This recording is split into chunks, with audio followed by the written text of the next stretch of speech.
it's time to start now. Can everybody I trust can hear me and stuff like that? Okay, so this is the second lecture of my very short course on what I'm going to call word and graph embeddings for machine learning. How many people were here yesterday for yesterday's class? Okay. How many people were not here for yesterday's class? And how many people were at yesterday's class and not today? And okay, so good. So we know everybody's alert and paying attention and stuff like that.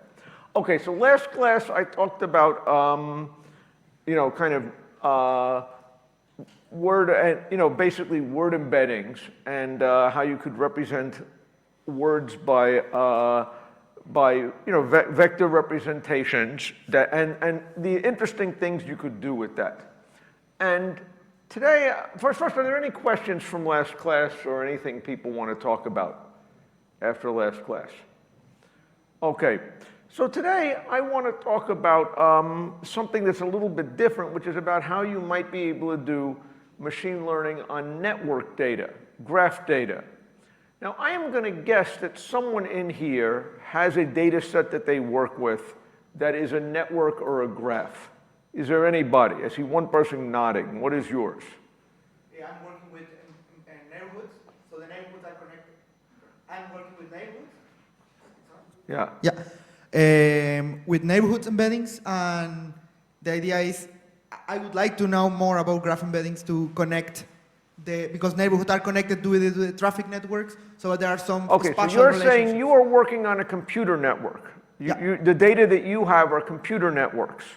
It's a traffic network. It's a vehicle environment. A routing network? I didn't hear that word pickle. What was? Yeah, I mean it's the traffic network of the cities. And oh, okay. Yours is a traffic network of a city. So what I'm hearing is road network. Okay, and in a road network, what do you have? You have cities.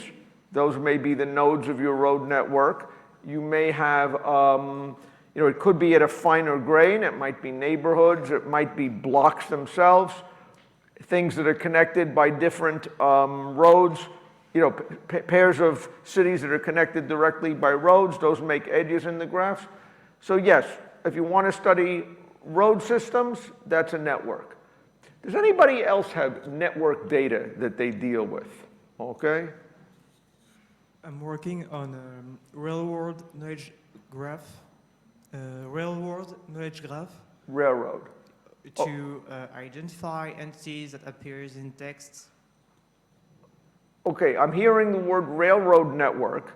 So again, I'm picturing a transportation network where you've got, railroads or links between cities or places and stuff like that, and you might want to use or analyze that better. Okay. Is that good? Anybody else have network data? Okay, I see someone behind. A couple other people got network data. Actually, do me a favor. The one that's in the back, could you close the door? I see it looks much brighter and sunnier out there. It makes me want to be out there. So what is your? I work with social network. I treat users as nodes and their relationships as edges. And also what kind of networks again? I'm sorry. Social networks. Social networks, bingo, okay. So in social networks, you've got a vertex is a person, and there is an edge between pairs of people, and you would like to do something on social, trying to understand how people are in social, in the network. I think I saw one other example here. Let's just try that, just so we're all on the same page. There. Hi, I work with power grids. With what? Power grids. Power grids, okay. And so I guess presumably the nodes are presumably transformers or junctions, and the edges are wires. Yeah, they are. And you presumably are worried about things like how reliable it is a network. Maybe where should a terrorist go to disrupt it? Okay, if they want to blow up a number of stations, maybe you're interested in the most effective way to route power around, things like that. Okay, so many people have data on that are networks.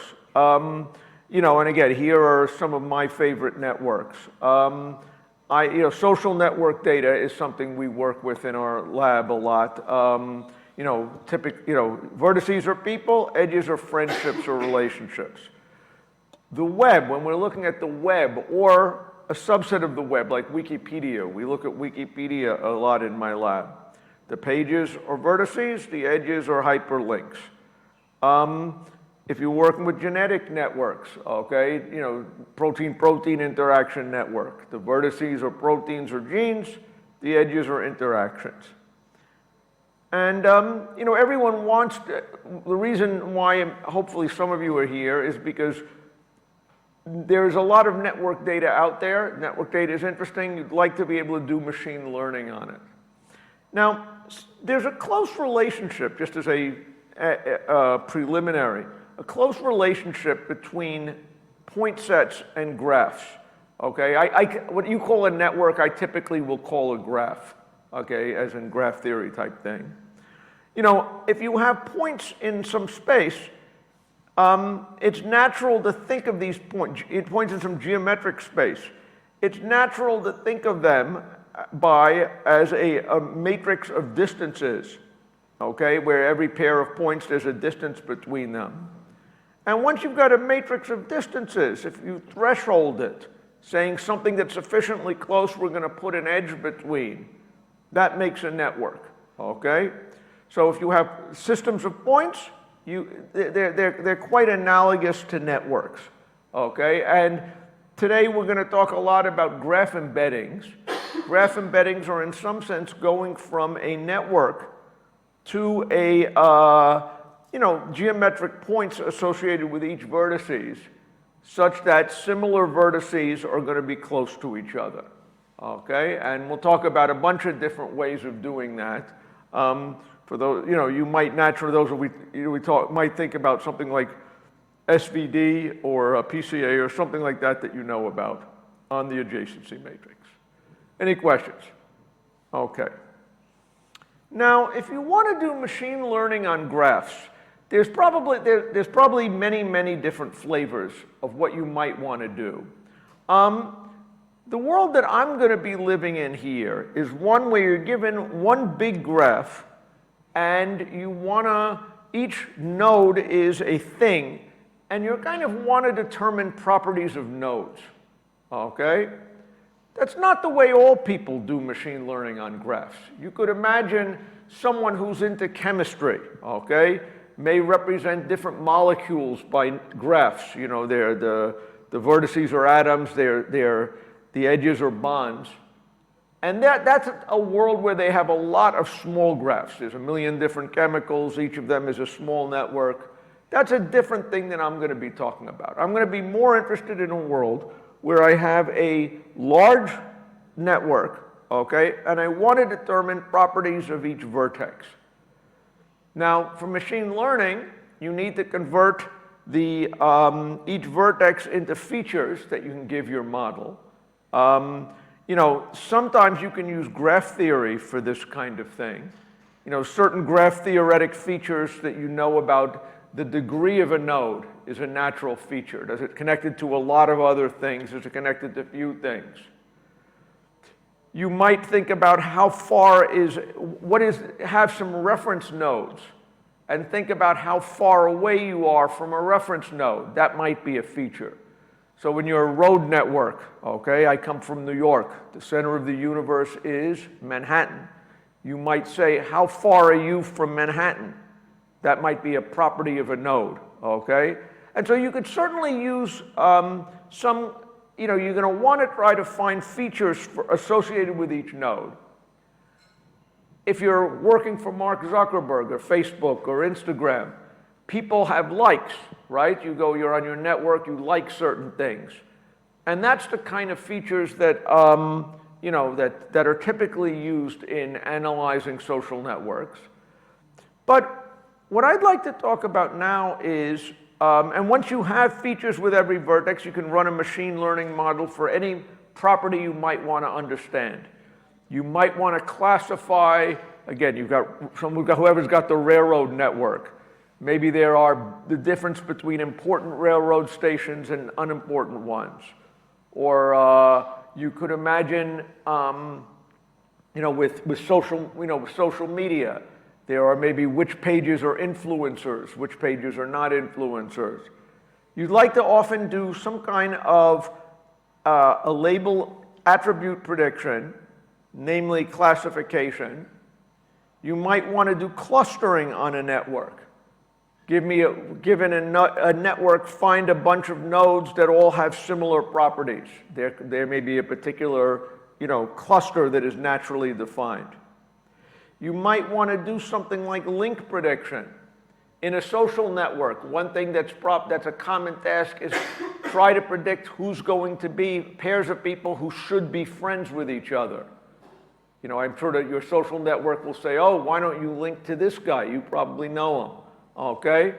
And how would you make a prediction as to whether two people should be likely candidates to link? You could build a machine learning model. Okay? But to do that, you need to have features on every node. Okay? So what I'm going to be talking about today mostly, okay, in fact, I guess probably all, is going to be about how do we build in an unsupervised way, okay, features associated with every vertex in a graph, okay? And this, if you went to my first lecture, you learned about word embeddings. Those were vector representations, low-dimensional vector representations associated with each word in a vocabulary, what it meant. Maybe 100 dimensions, 200 dimensions, 300 dimensions, okay? You'd like to do the same thing with networks, okay? So that every vertex, instead of being represented by a big, long, you could represent each vertex by a row in an adjacency matrix of the graph. But if you have an n by n graph where n is large, that's a very large number of features. One of you was dealing with social media. How many people are on Instagram? Okay, 1 billion? I don't know, probably 1 billion. Mark Zuckerberg, who runs Instagram, has a 1 billion by 1 billion adjacency matrix with him. Okay, he would like to use that adjacency matrix in order to design ads to show you. Okay, he would like features, but a billion-dimensional feature vector is not a good feature vector. We want a much sparser representation of what the network means. And that's what's getting us into graph embeddings. And my plan for today is we'll talk about different methods for building these things and then some applications of them. Okay? Any questions about graph embeddings or networks or anything like that? Okay, so what are going to be the approaches to building these low-dimensional representations? One of them, I'll go through all of these again. There are methods that are based on matrix factorization, and we'll talk about those. There are methods, oops, we're not going to talk about them so fast. We'll talk about, there's methods that are based on taking random walks on a graph and interpreting them. There are methods related to, energy minimization and graph drawing methods that I'll talk about a little bit, and random projection things. So there's lots of different ways you might take a adjacency matrix of a graph and reduce it to a low-dimensional thing. The first one is matrix factorization, and this I'm sure, we talked about it last time, and if not, I'm sure you know. There are several ways of taking a matrix and reducing it into the product of other matrices. So here, if M was an adjacency matrix, an n by n adjacency matrix of a graph, okay, singular value decomposition expresses it as the product of a U matrix, a V matrix, and a diagonal matrix. Okay, which means it's just that got ones on the main non-zero entries on the main diagonal. When you interpret one of these matrices, this decomposition, the way to interpret it is that this middle diagonal matrix D is going to tell you for every row and column, okay, of the original one, which are the important rows and columns of the factored matrix. And SVD is a perfect matrix factorization matrix, so your input matrix will be equal to the product of these things. But if we drop the columns, the rows and columns that have the smallest value D along this power matrix, this weight matrix D, okay, you will end up compressing, you will end up getting a matrix whose product is going to be a lot like the original matrix, but will have far fewer columns, okay? I don't know if I said that very well, but I think how many of you have seen SVD before? How many have not seen SVD before? Okay, a few will confess, okay? What is the important thing? Well, another way to interpret SVD that I like is that if you think about matrix products, what do you get if you have a one row, an n by 1 matrix, and you multiply it by a 1 by n matrix? What do you get? You get an n by n matrix. Does everybody see that? And one way to interpret what regular matrix multiplication is when you've got more than one row and more than one column is if you take every pair of a row and a column and you do the outer product of these things, you will get an n by m matrix. And adding these things up is another way to look at the matrix product. And so if we took only the most important of these matrix products, then we would have an approximation. Adding them all up gives the full, gives the full matrix, okay? Taking only the most important ones yields an approximation of it, where the error of the approximation will decrease the more products you add. So what is this a picture of? This is a picture of what I did in SVD on an image, okay? And when you did it, remember there was a U matrix and a V matrix. If you rank the rows, the columns of U and the rows of V, or what I may have that backwards, okay, according to the weight on that diagonal matrix D, that identifies basically these outer products in the order of most important to least. So what is this showing? For our particular image, this is a picture of the U and V matrices, okay? Either one of them contains a great deal of information about the image, okay? Together, they contain a lot of the information about the image. This is showing the error compared to an image as you add more and more components to it. And the important thing is that if you start with too few components, there's not enough image information to reconstruct a lot of the matrix, but if you have a lot of components, you get more. So here's the example that I kind of like. Anyone know who this guy is? Just for cultural reference thing. Does anyone know who this guy is, yeah? Lincoln, okay, you can tell. Could you tell Lincoln over here? Some of you might, if he was robbing you saw him robbing a store or something like that, had to identify him to the police. Could you identify that was Lincoln? Probably, okay? This represented this was a 500 by 500 image.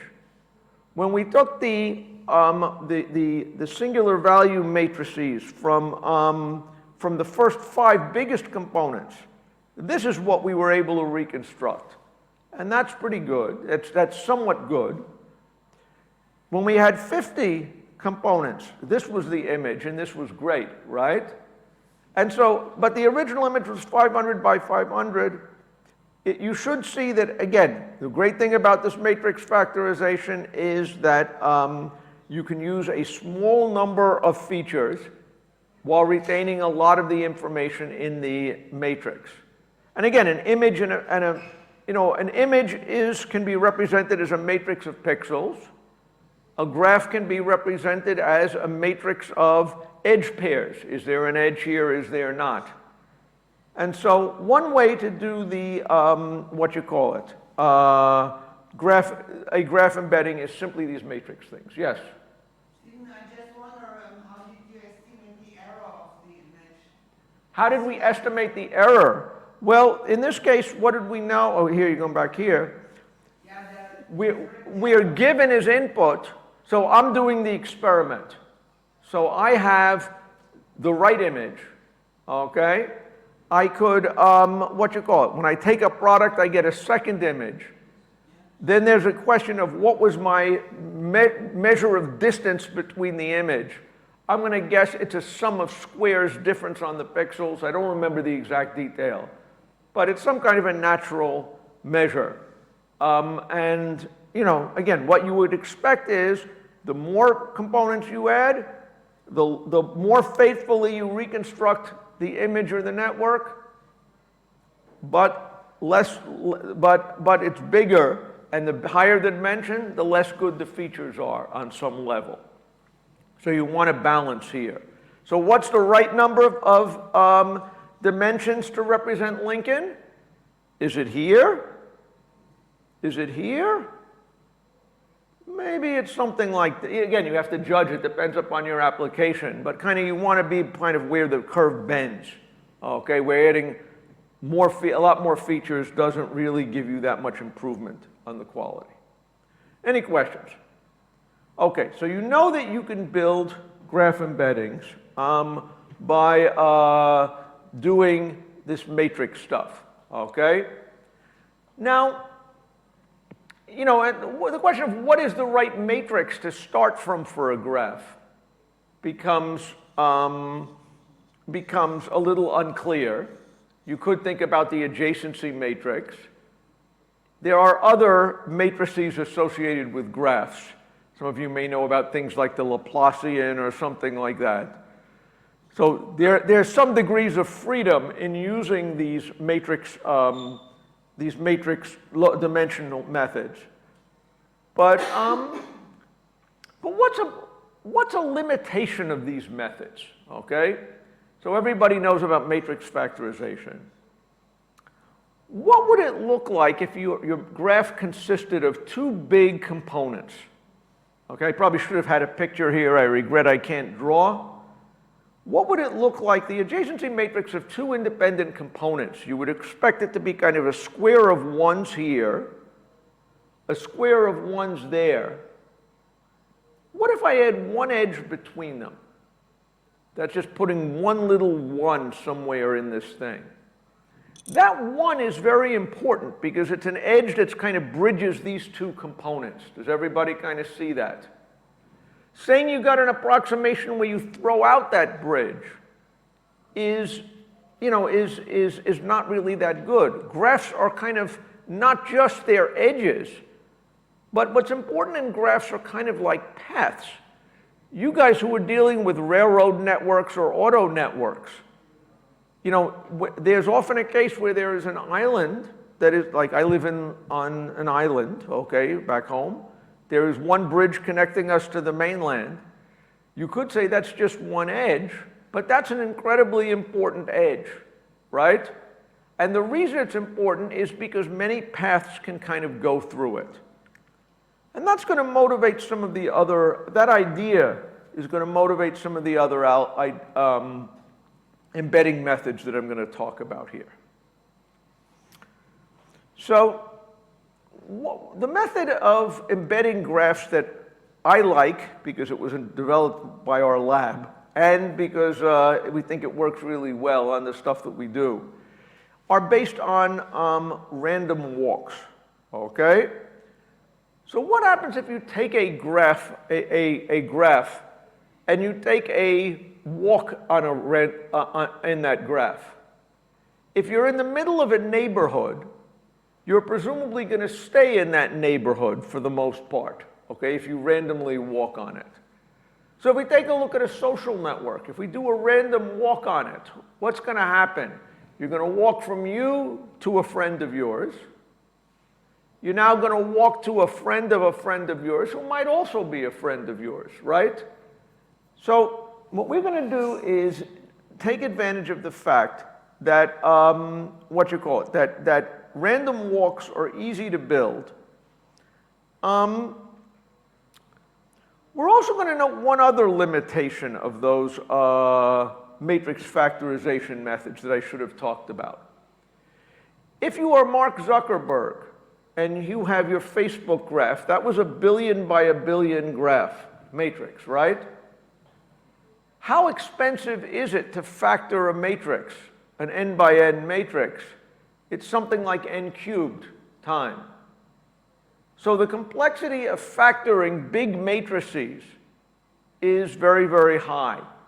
Okay? Has anybody ever done SVD on a big thing? Usually not, because that's very expensive. Okay, let me talk about a method that is going to potentially be faster on large graphs. That's going to seem kind of, either interesting or strange, depending upon where you know. Our method that we're going to talk about is something called deep walk.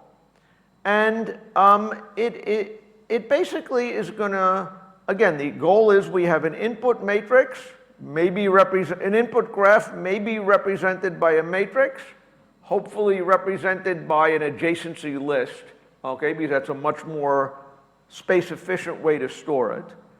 And we want to come up with a low-dimensional representation for every vertex that kind of captures the properties of the vertices.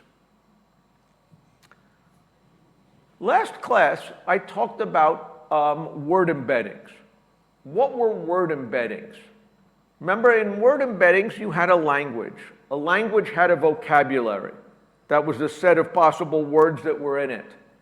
And you were given training text that were sentences. What is a sentence? A sentence is a sequence of words. Does everybody kind of agree with that? So what if I take my graph and I just build random walks on this graph? And I now think of this as sentences in a language. The vocabulary of the language is going to be the set of vertices from 1 to n. A random walk is going to be a sequence of vertices. It's like a sequence of words. It's like a sentence, okay? Last class, when we talked about word embeddings, we said, hey, Word2Vec knows how to take a sequence of tokens, okay, and come up with a vector representation for what each token means. If I run it on random walks in a graph, where my tokens are the names of my vertices, my claim is this will come up with a representation vector representation for every vertex in the graph. Any questions about that? Yes? What about the vocabulary, like for dynamic graph, can it infer on it? Okay, did you say for dynamic graphs? Yeah. Okay, so now what you're saying, one thing you don't like about this idea is, what about when somebody inserts a new node in a graph? Okay? How can you figure out what that node means? Okay? It's sort of like the question of if I train a word embedding in a language and someone invents a new word in the vocabulary. What do I know what that means? Okay, that's the same problem that I've got here, right? We'll talk about dynamic graphs a little bit later, okay? But how might you be able to do this? Just let's think about it now. Suppose now you add somebody new to the social network, okay? Suddenly, you talk me into joining Instagram, and I connect to my daughters and maybe my wife and maybe some other people. What would be a representation for me? One possibility might be to average. You've got a vector representation of, let's say, 100 dimensions for every vertex.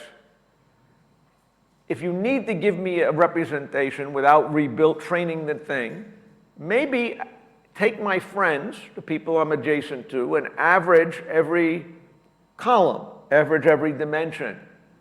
And that would put me pretty much in the middle of where my family is. And that's probably not a bad place to put me. So you should be able to agree there is something you can do for extra vertices.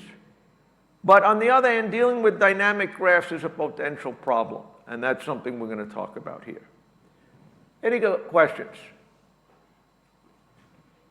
Okay, so here is an example of where we, where we did this kind of graph embedding, this deep walk stuff, which kind of shows me something about how powerful I think these methods are.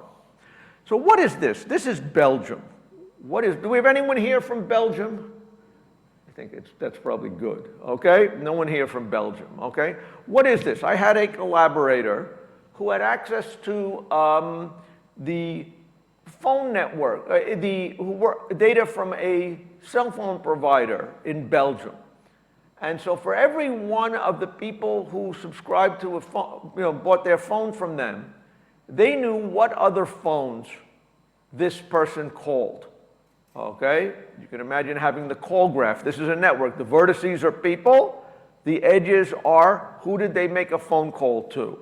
This is a social network, really. It's not Facebook, but it's really a social network on people. Now, what do we know about Belgium? Belgium, what language do they speak in Belgium? Does anyone know? What? French? Dutch. Dutch? Any other language? Well, there's Flemish, which is, I think, Dutch. And there is French. And half the country is French and half the country is Flemish.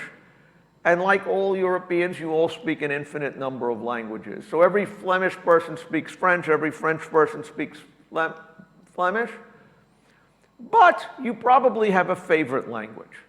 And what the cell phone provider would do is you were allowed to check a box to say which language would you prefer to receive the messages in. You can imagine, like, sometimes if you didn't pay your bill, they're going to text you something, say, give me money. Do you want that message in Flemish? Do you want it in French? Do you want it in English? What do you want it in? So what is this a picture of? We took the phone network in France. Every person is a node. We deep walked it, okay? And then projected it to 2 dimensions. So every dot is a person. And then we colored every person based on what language they wanted to get their messages in. And what do you see here when you see this? It's obvious that somehow this network organized itself so that all the Flemish speakers, the Dutch speakers are here, all the French speakers are here. It looks like the English speakers are a little bit scattered around.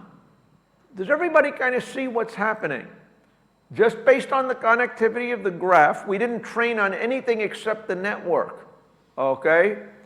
It naturally captured various properties of the people that are in the network. We were able to figure out what language they spoke just by using this compressed vector representation. It would be very easy to figure out what languages somebody speak based on where they are. Does everybody kind of get that idea? And this would be true for other things. What other properties do you think are encoded in a network of calls? Okay? Who do young people call? Do young people call young people or old people? Okay? I'd like to think, it's funny, I always thought young people called other young people, but now you guys may say, no, we just text, we just do this. Okay? But if let's say communication was if we had the text as well, it should be clear that there's going to be other similarities that are encoded, other properties of you that are going to be encoded, just based on knowing where you sit in this feature space. And this would make it, if I wanted to figure out, is somebody, what would be a good advertisement to send somebody? There's no question that the graph representation would be a useful thing and capture that. Any questions about that? Yeah. What is the X and Y? The X and Y, okay, so what is the X and Y? So here we did a TS&E. Okay, so what is the idea here? When we build a graph embedding, we do a deep walk, we have to tell it how many dimensions do we want it to be in. I will typically we will say I want a 100-dimensional representation or a 200-dimensional representation. Now I have a hard time viewing things in 100 dimensions, as I assume everybody else does. So a common thing that you'd like to do for visualization is to take these higher dimensional, 100-dimensional points and project them down to 2 dimensions so you can see what you're looking at. This is, if not used to doing it, this is a fabulously useful procedure. And so there is a program that you guys should be able to find pretty easily called TS&E, T-S-N-E, okay? That is very, very good at projecting a high-dimensional thing into a 2-dimensional thing, okay? So that you can look at it. And then you color the points appropriately. I know my graph embedding has to capture something interesting, because when I color it by languages, I see these great visual clusters. If all I saw were random dots, then my graph embedding probably didn't capture anything. Okay? Question? Yeah. So when you encode or when you embed the vertices, you did it based on the adjacency matrix connections. But if you used a different criterion to embed the graph, then would you see a different kind of clustering? Okay, unfortunately, I am having trouble hearing up here. So let's try this again. It's loud, but let's try it again. Okay. So if you embedded the graph based on the connectivity of the nodes. Right. And that led to a clustering based on language or language preference. Yeah. If you embedded the graph using a different criterion or different features, then would you see a different type of clustering in the t-SNE map? Okay, so when I embedded this thing, I only used the connectivity information to come up with this pattern of dots. This is only from the connectivity. I took the matrix, the adjacency matrix. I did random walks on it. I interpreted those as sentences. I built word embeddings on that. Now I have 100-dimensional points for every vertex. I then projected this down to 2 dimensions. And for visualization, I colored them based on what language they used. So this shows here clusters based on language. Your question is now about what if there were other things that they were interested in? Let's say that they were, what other natural clusters could people from Belgium fall into? Maybe people who go to college and people who don't go to college, okay? Now, I would expect if I colored these things according to people who went to college and people who didn't, I would expect that there's going to be other clusters that you're going to see. Maybe these people will be the people who went to college, okay? So I would, if this embedding, the hope is that this embedding is useful for a lot of other things, okay? College people talk to other college people, so you would expect that there's going to be clusters there too. But I guess it's also possible if you use something like the number of minutes spent per day as help. If you use that to embed your nodes, then maybe you'd see a different kind of clustering. Okay, so one other possibility is right now in my network, there is a edge only if 2 people ever called somebody. So if somebody picked up the phone and said, it called you and it was a wrong number, okay, we're now connected forever. You're saying it might be better if, let's say, I worried about something like how many minutes did they talk to each other? Okay, and that people who were important, or how many times did I call this person? So you could now interpret that data as a network where there's weights on the edges, okay? And then there's different things you could do with that. Maybe you could use one of these matrix factorization methods, because that's now a numerical matrix, right? Or maybe if you were doing a random walk like I'm saying, you could have the bias of my random walk, my chance to go to talk to somebody is proportional to the weight, right? So the person who I called and got a wrong number I spoke to for 1 minute. My mother I spoke to for 100 minutes. I'm much more likely to take that edge in my random walk. So there are ways you can use this kind of thing if you have that data that's important. That's a fair statement. Any other questions or comments here? Okay. And again, we typically use it for classification. We're given a, a node. We would like to be, we have certain things that are, we have a big graph. A few things are labeled as, what would be a typical classification thing. Let's say we wanted to distinguish people, let's just say men from women, as a random thing in a social network, okay? We have some people who are labeled men, some people who are labeled women. You might want to try to predict who's a man and who's a woman from the rest of the data set. That's a classification level.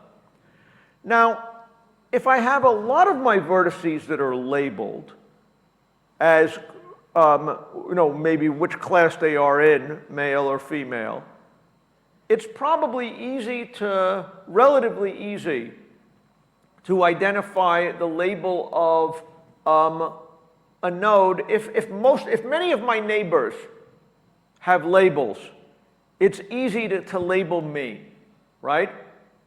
If you look at my friends and 96% of them are male and 3% of them are female, maybe that's an argument that I'm a male, okay? But the fewer nodes, so the problem gets harder when the percentage of nodes that are labeled, okay, is small. And if you have a classification problem like that, again, these are some experiments we had. The deep walk labels in these cases did better than the spectral clustering methods, did better than other kinds of things, okay? Maybe that's too complicated to talk about. Let me talk about another example, though, of where the graph embeddings, I think did phenomenally well and really kind of convinced me that these graph embeddings are good and useful things for building, for understanding network data. So we were interested in analyzing Wikipedia pages to find out what historical peoples were similar to each other. Okay, so you guys are all experts on who this guy is now, right? That's Lincoln, okay? Who was Lincoln similar to? Well, these people you won't know, but these were other presidents president-like figures from that time. Oops. This guy you probably know, this is Einstein. What people are similar to Einstein? You would expect physicists, people like Isaac Newton and Richard Feynman. Who's similar to, I guess this is probably Mozart, or I think this may be Mozart or Schumann or Brahms, who knows what it is. You'd expect other classical composers. The question that we were interested in was, could I look at Wikipedia pages and tell you how similar the people are in Wikipedia? And to do this, we did you have to build a good data set in order to do this. Those of you who are familiar with Wikipedia, you may know that on the bottom of the Wikipedia page, they often list categories that the person is in. I don't know if this makes any sense to people. You think back, look at somebody's Wikipedia page. You go to Donald Trump's Wikipedia page. At the bottom, they'll be, say, businessmen, presidents of the United States, candidates for president of the United States, things like this. So there's categories that people curate. So to test how well we could read a Wikipedia page and decide how similar people were, we decided that the right answer could be measured by how many shared categories is somebody in. So if I have two people whose pages are in Wikipedia, they're both listed as being in a lot of categories, the similarity could be measured by how many categories do they agree with. So let's look at the first case. Einstein, Aristotle, and Celine Dion. Do people know who Celine Dion is? Okay. Which pair here is closest? Does anybody have an opinion? Okay. I think most of the people say Einstein and Aristotle are more similar than Celine Dion. So we had, basically by any number of categories we had different test cases. Pairs where one pair was were in a lot of categories together, and the other one was in no categories with the other one. This was the easy case. Then we had cases where there were a modest number of categories between the desired pair and no categories between the other one. So this one, Lincoln was a president. This was a president quite far away. Gaddafi was a president of a different country, or in Libya. And then we had cases where there were one pair that was very similar, we had two pairs that were in a lot of categories together, and one pair that was in some but not many categories with the other. So this was supposed to be increasing difficulty. So what did we do? I first sent my graduate students off to do NLP and say, read the Wikipedia page of the figures and tell me how far apart they were by looking at the text. And you can imagine how you could do it. You could do it using topic modeling. You could use it doing a lot of different NLP techniques. Look for words in common, things like that. Based on doing this, they were able to do, okay, finding the closest pair.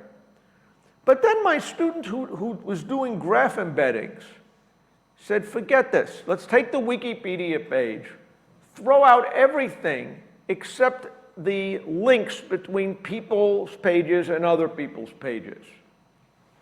Now we've got a network of people. If we do deep walk between these people, on this network, now every person has a representation in a low-dimensional space. Who am I more similar to? The one that's closest to me. And now similarity between Wikipedia pages would reduce to what is the distance between the vectors of the people based on the network representation. And this did wildly better at these similarity tasks than reading the Wikipedia page. And this was kind of amazing to me. If you wanted to understand whose Wikipedia pages were similar, you throw out all the text from Wikipedia and just keep the links. That's what this was basically saying. There was more data in the links about similarity than there was in the actual text. And this I found kind of amazing and inspiring, okay? So if you have a data set where there is an underlying network thing, these kind of network embeddings and interpreting them like that are very powerful techniques. And easy to do. You take the network, you run something like our Deep Walk program, and it does very well. Here was just for an example, when we took Wikipedia and we looked for who were the nearest neighbors among people in Wikipedia. After we took Wikipedia, threw out the text, just kept the networks, did a deep walk embedding, so every vertex had an embedding. The distance between these embeddings would now be enough to, you could now figure out which pair were closest. Who was closest to famous Beethoven? All kinds of other classical composers. Who was closest to Mick Jagger? People understand Mick Jagger, okay? They were Beatles and Rolling Stones, okay? Who was closest to Scarlett Johansson? Other actors and actresses of that era. Who was closest to me? Okay, it was two founders of Google, okay? And the amazing thing is that out of the three of us, two of us are billionaires, okay? But does everybody get the idea of what kind of is happening here? We took a network, we did something, and we were able to come up with feature vectors where similarity between these feature vectors, which is trivial to tell about, it's just a distance between points, okay? It captures a great deal of information, okay? Any questions about that? Yes, I see one. So I might have missed it, but how did you determine the ground truth for this? How do we determine the ground truth? That's why, what was the ground truth for the similarity test? This was where I was using that Wikipedia categories idea. So that, you know, that I'm saying that the ground truth is going to be, I am more similar to you if I'm in more of the same categories together. It's not a perfect ground truth, but it seems like a reasonable proxy, okay? And this is something that gets recovered from, you know, the person-to-person similarity graph. Any questions about that? Okay, so, and again, our deep walk method, I like to say, is very popular now. This has been cited over 9,000 times. This is a popular thing and a good thing to do. It's not just me being biased because I like this thing. This is something that people use. And, you know, and again, other people use it and like it. I don't have to, I think, beat on that. Okay, any questions about that aspect of graph embedding or not? Yes? Hi, it can amaze me from the results that you get from deep work in social networks, where basically indicates that the links between the people means more than who they actually are. And I actually observed the same circumstances when I was doing my experiment. Would you say that the method that captures more topological information than the features of the node would do better than other graph neural networks on social networks? Okay, so I didn't quite get, I think if I got the first part, you're saying, yes, I also did experiments on a similar thing, and I also found that the network encoded more information than other things. That's, I think, the first part of what you said, right? So No. I also observed that the methods like deep work, which captures topological information other than the user information, such as the input features, would work better than the graph neural networks on some of the social networks.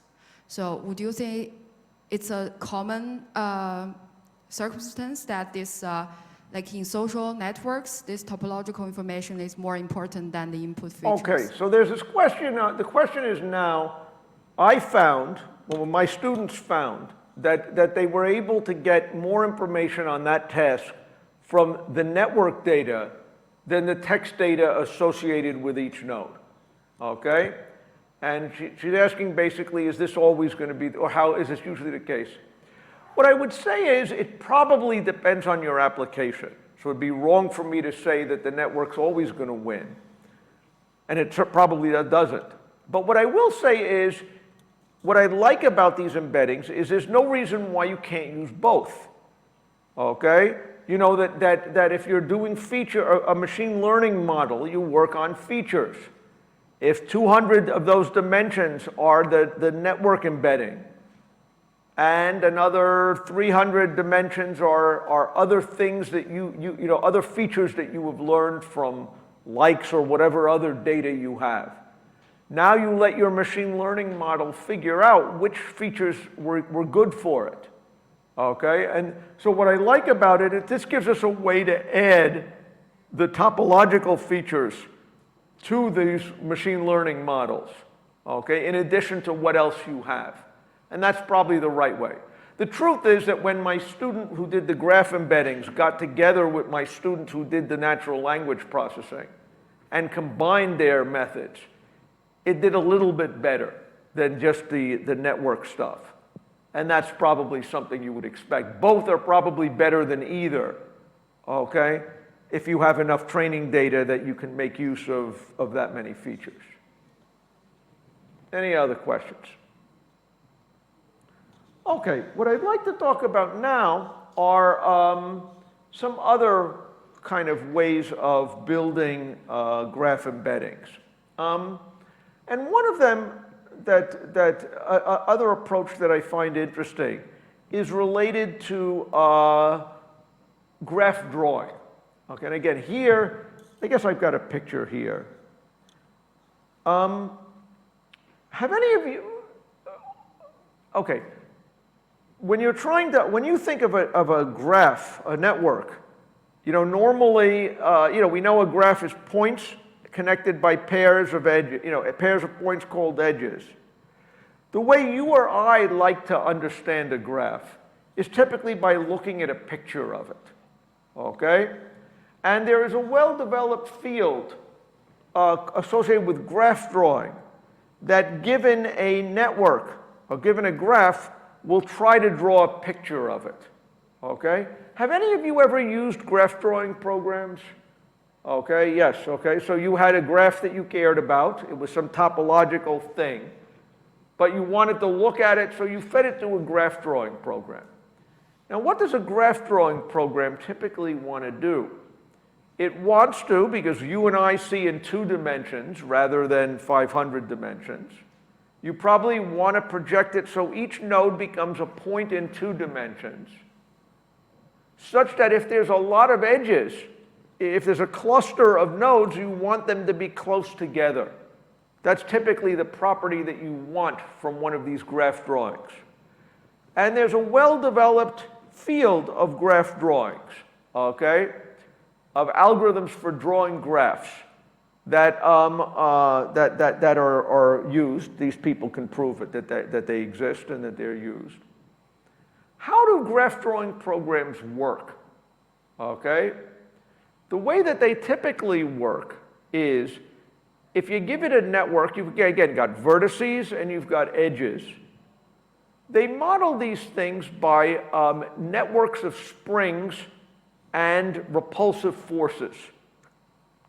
If you view an edge in a graph as a spring, what happens when you stretch a spring, what happens when you stretch a spring? It wants to pull in close together, right? What happens if you have repulsive forces like positive and negative charges, or 2 negative charges, right? If you have 2 things that are close to each other and they're charged the same, they want to pull apart. So one way that you could view drawing a graph, okay, an algorithm, the standard approach for doing these kind of drawings is you set every edge is like a spring, so it wants to get closer. Every pair of vertices that are not connected by an edge have a repulsive force between them. And you now treat this thing like it's a piece of physics, and you try to find the energy minimum of these points. Does everybody kind of get that idea? So the way that graph drawing works in these graph drawing programs is by simulating these physics, these spring embedding models. Now, if you think about it, what is a graph drawing? Well, a graph drawing can be thought of as a 2-dimensional embedding, right? You're viewing it in 2 dimensions. Every vertex gets an x and a y coordinate. If you follow this idea further, you might say, why don't we try to build a graph embedding like it's a graph drawing? We take our network, edges are springs, things that are not connected repulse, and let it live in 100 dimensions. And now find the minimum energy thing, okay?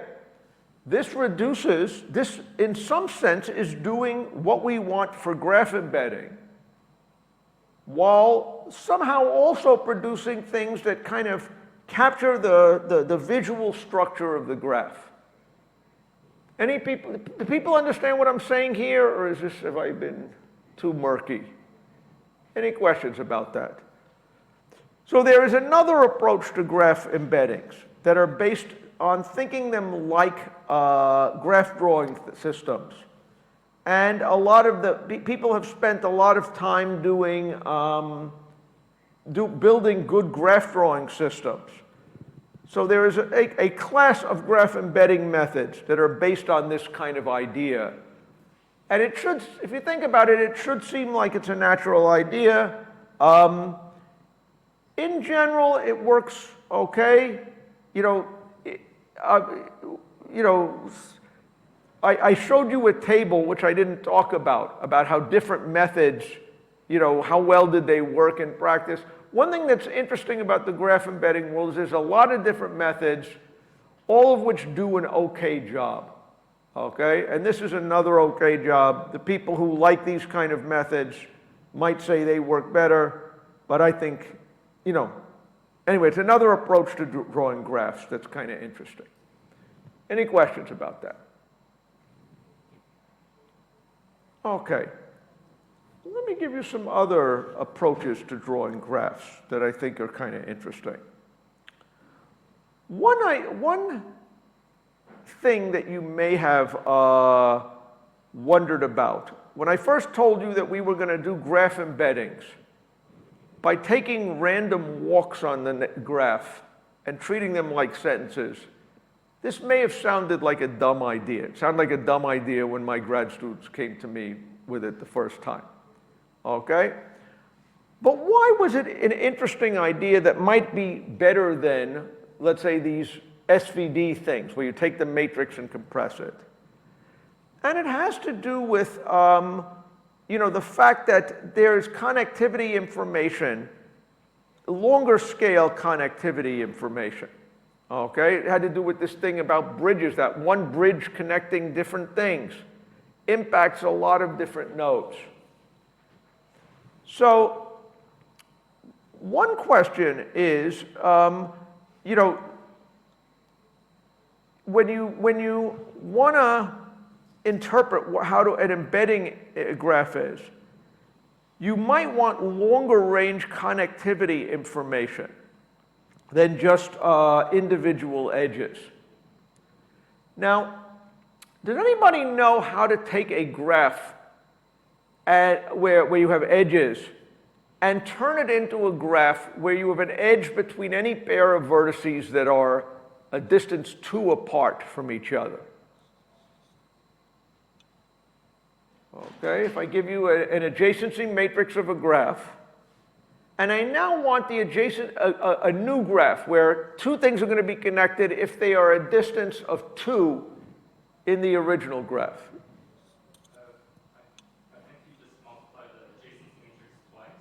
Right, you square the adjacency matrix. And if so if you have ijk, and then you want to check the ikth element of the a square matrix, and if it's a 1, then they're connected, and if they're 0, if it's exactly right. Okay, so what he's saying here is that there is if you want to get longer range paths in a graph, you can talk about squaring the adjacency matrix. Because again, if there's a path ijk, as he said, that would show up in the product as the product of the ijth term times the jkth term. Okay, and if both of them are 1, you get a 1 in this thing. So, in some sense, you could say, why don't I do, instead of embedding the original adjacency matrix, maybe I should take the square of the matrix. The square is another matrix to start from that is potentially interesting.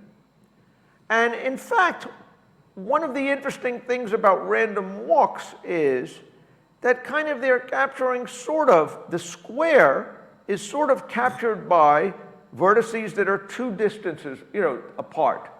The cube of the matrix is 3 distances apart. Now, perhaps you could separately build the square of the matrix. But the square of a matrix is actually kind of expensive to compute. If you have an n by n matrix and you multiply it by an n by n matrix, how much time does that take? N cubed. That's expensive, right? Think of Mark Zuckerberg again. He's got 1 billion Facebook people times 1 billion Facebook people times 1 billion Facebook people. But you can approximate that by taking random walks on this thing. You get a lot of the same information, estimating kind of the number of pairs of paths you have, okay? And so there are other embedding methods that kind of explicitly deep walk will kind of combine the original matrix and some information from the square and some information from the cube, just based on, kind of these longer range connections. Sometimes it pays to separately factor these things out, because to figure out kind of what the right range of connectivity that you're interested in.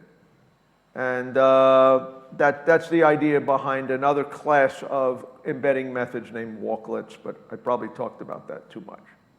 Any questions? Yes?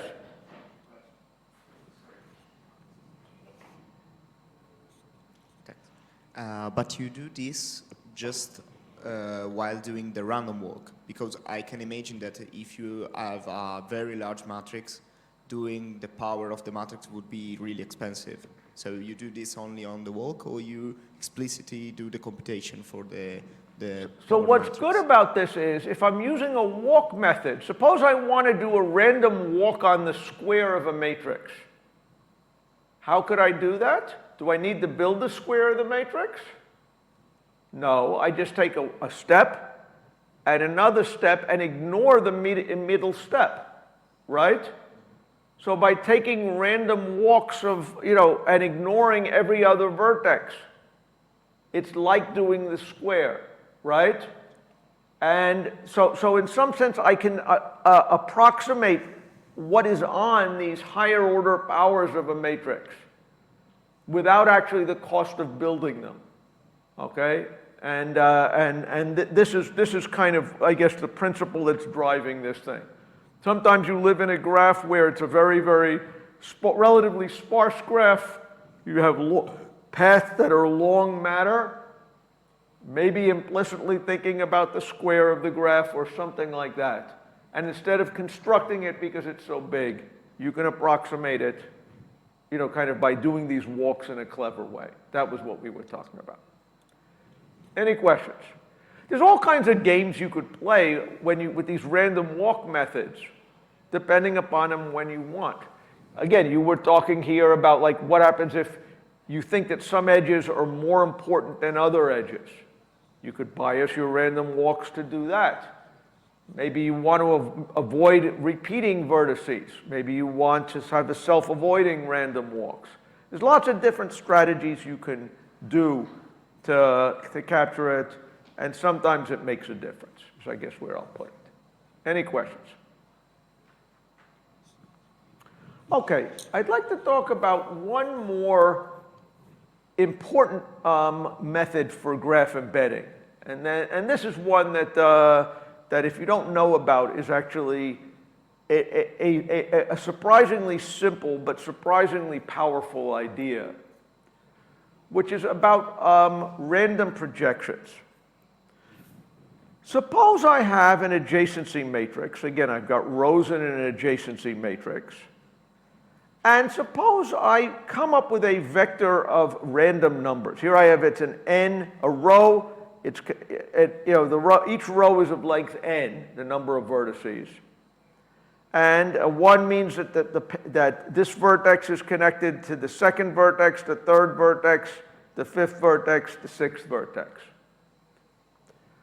What happens if I take every row in my matrix and I take a dot product of it with a random vector? A random vector, you can think of just coming up with random numbers, positive and negative, okay? If I take the dot product, what is the dot product? The first number times the first number plus the second number times the second number, the third number plus the third number times the fourth number. You know that, right? What would we expect to happen if we have two very, very similar rows and we take the dot product with a random vector, what do we expect is going to happen? The dot product of two vectors is a number. It's a single value. Okay? If you have two vectors which are very, very similar, here they only differ in one edge, what would we expect to know about the dot products there? They're probably very similar. Does everybody kind of get that idea?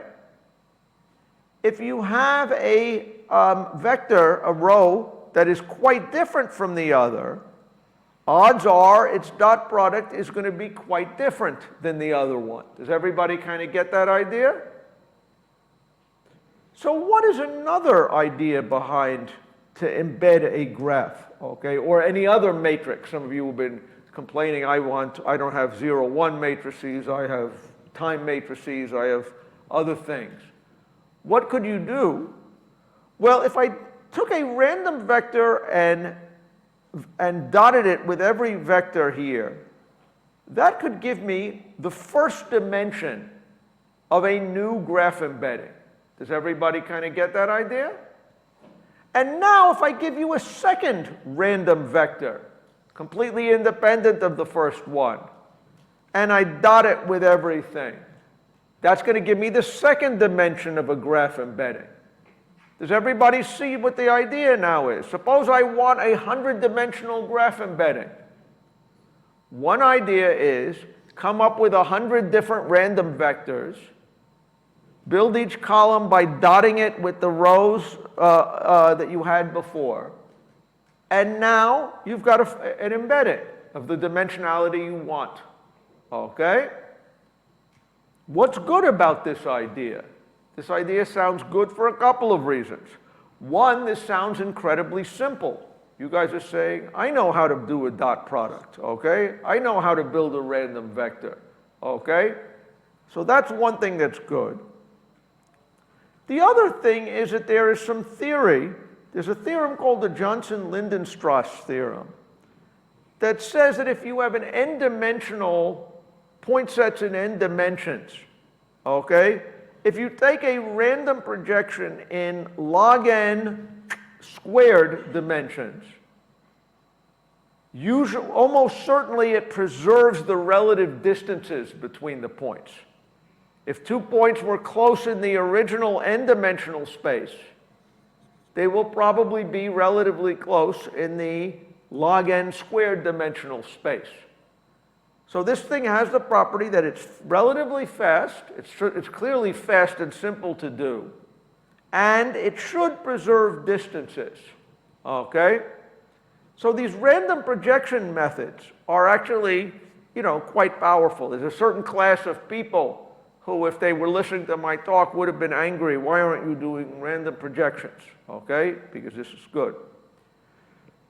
Now, why wouldn't I normally do random projections? Well, one thing you've noticed before we said was that sometimes the powers of the graph are important.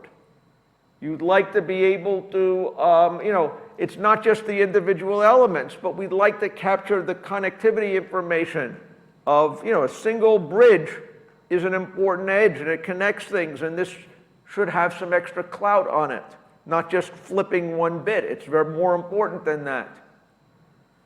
So we would love to be able to project, the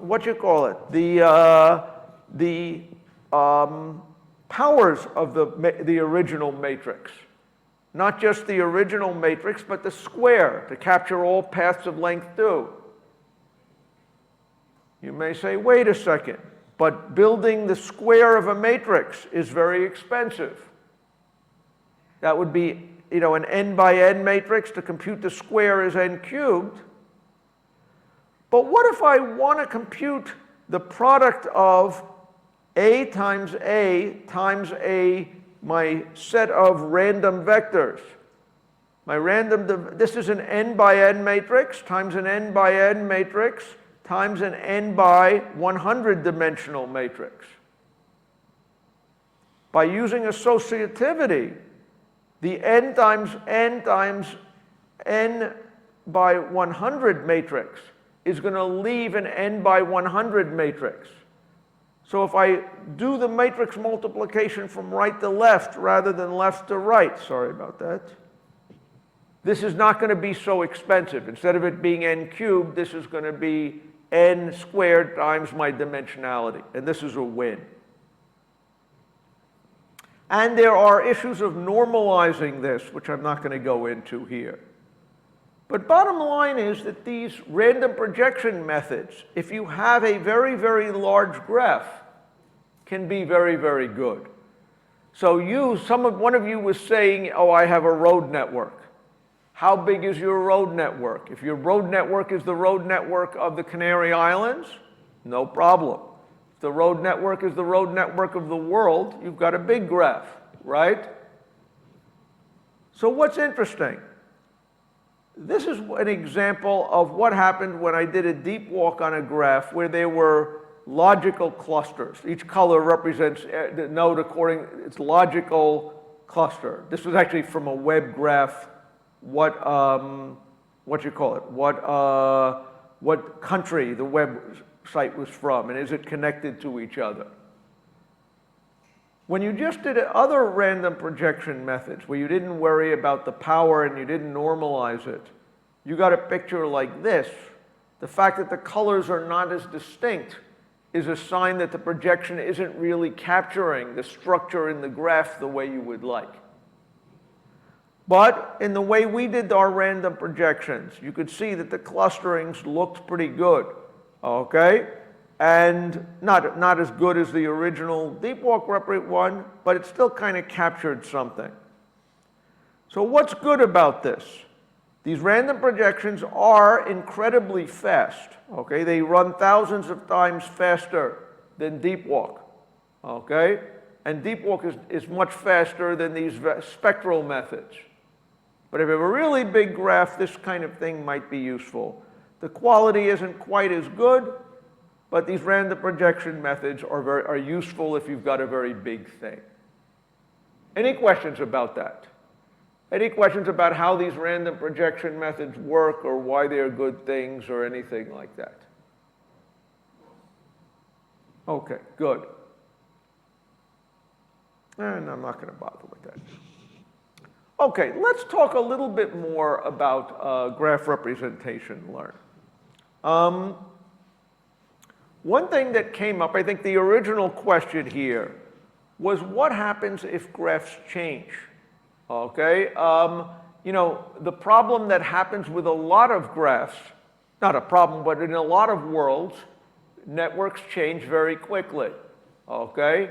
In the social network, people friend and unfriend each other instantly. In his world, people build new train stations, maybe not so instantly, but undoubtedly road and communication networks do evolve over time.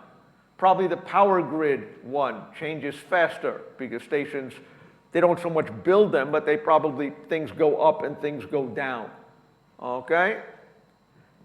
How can you build embeddings of graphs that change? Okay, this is something that is something my lab works on, and we were interested in how is it that people change in Wikipedia. So could you identify when it is that a person has kind of changed their mission in life? Who's the person on the left over here? I don't know if people understand the concept of Arnold Schwarzenegger. Does that mean something to people? Okay, some people. He used to be an actor. He then became a politician in the United States and was actually reasonably successful. He was a governor. He seems to have left on good terms. This gentleman you probably know. Okay, he started out as a businessman. He was in Wikipedia as a businessman and a TV show host, and then became president of the United States. Could you, by looking at something like in Wikipedia where you have changes coming along, could you tell when somebody has changed a mission? It's a little like my vocabulary word changing problem. When does a word change its meaning? When does a graph embedding node change its meaning? This is the kind of thing we would like to be able to do. Now, what's the problem? Okay, so this gets us into this notion of wanting to think about dynamic graph embeddings, where things change. So in dynamic graph embeddings, okay, we would like to have we have a network that is evolving over time, okay? And we would like to come up with a representation that evolves over time, okay? How might we be able to do this? In my communications network, people stop calling other people. People drop out of, change cell phone providers. That's a node that's disappearing or being added. How do you do this? So the simplest technique for dealing with time-varying graphs is what we would call kind of a time slicing thing. If you have data that's drawn over a bunch of different epochs, one possibility is that you build a network on edges from the first 10% of the time period. Then you instead construct the graph from the edges in the second 10% of the edges. Okay, I think you get this idea that if you have graphs that change over time, you could take, break time into discrete chunks, okay? At each chunk you've got a graph. Maybe it consists of all the active nodes. Maybe it consists of all the edges to date that are still in there, okay? And you train a separate graph embedding on each one of these graphs. The good thing about it is that as the node changes, the representation changes. The bad thing is if you're dealing with this on completely separate slices, the embeddings are not going to have the dimensionality of the embeddings won't mean the same things. Okay? It's the same problem we had like when we were looking at language over different time periods. And, so you need to do something then to keep all the dimensions in the same all the edges, make all the dimensions equal, perhaps by rotating the graph like we talked about in the previous graph thing, or something like that. So the simplest technique is a dynamic embedding thing, where you do it by time slicing. The problem is that when we try to do something like this on a really large graph, okay? If you try to do it, you can't do too many time slices. I told you Deep Walk is reasonably fast, but when we did it on a 2 million node graph, it took about 120 CPU hours on 40 CPUs. So, it's, you can't build these things for incredibly large graphs over and over and over again, because that gets to be expensive. You'd like to try to find some kind of approaches for doing incremental graph updates, okay? And this is still an area of research. So maybe I'm not going to talk too much about it now because we're going to leave this thing. But it should be clear that this is a desirable thing to want to do. Okay, the state of the art is there are not fast, good incremental ways to update graphs on where there's large numbers of changes and constantly maintaining the best way to do it. You can modify some of these random projection methods. You can modify other methods, okay? But that's the case there. Okay, given the time, that's all I'm going to say about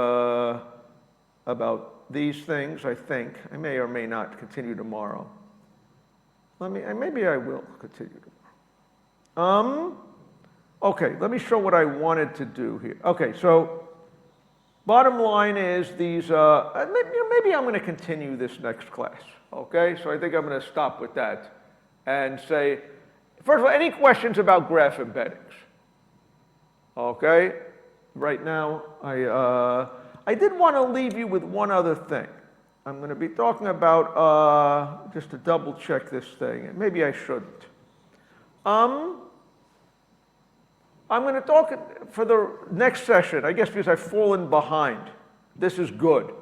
I had a disjointed set of things I might have talked about in my third class. Next lecture, I'm going to start by talking about, graph embeddings and graph representation learning and graph neural networks, a little bit of this kind of a world. I'm going to talk about distances, about how you use nearest neighbor methods on graphs, which I think are a powerful thing. And if I have time, I may or may not talk about one of these topics. Okay, fair enough. Sorry if I'm rushing it. We got to get lunch, so that's more important than covering this now. But any questions quickly about embedding stuff or what we'll talk about then? Okay, then come back, and I look forward to talking about graph embeddings further when we get back. Thank you.